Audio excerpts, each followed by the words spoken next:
Orchestra పితామహుడు దివంగత Peddireddy Gangadhar master 86వ జయంతిని పురస్కరించుకుని నిర్వహించిన సంగీత విభావరి ప్రేక్షకులను ఎంతగానో అలరించింది. కాకినాడ సూర్యకళ మందిరంలో నిర్వహించిన ఈ కార్యక్రమంలో సిటీ ఎమ్మెల్యే ద్వారపూడి చంద్రశేఖర్ రెడ్డి పాల్గొని పెద్దిరెడ్డి గంగాధరం చిత్రపటానికి పూలమాలలు వేసి నివాళులర్పించారు.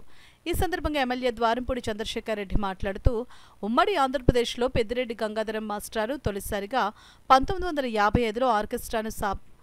1955లో ఆర్కెస్ట్రాను స్థాపించారని అన్నారు. ఎంతో మంది సంగీత కళాకారులను తయారు చేసిన ఘనత ఆయనకు దక్కుతుందని అన్నారు. అంతేకాకుండా వివిధ రాష్ట్రాలు, దేశ విదేశాల్లో ప్రదర్శనలు ఇచ్చారని అన్నారు.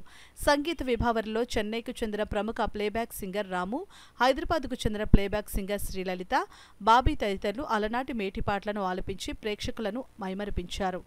అలనాటి పాటలు విన్న ప్రేక్షకులు ఈలలు చప్పట్లతో సూర్యకళా మందిరం దద్దరిల్లింది. చివరగా గాయకులను సిటీ ఎమ్మెల్యే ద్వారపూడి చంద్రశేఖర్ రెడ్డి మెమోంటోలను అందించి సత్కరించారు. ఈ కార్యక్రమంలో నగర ప్రముఖులు తదితరులు పాల్గొన్నారు.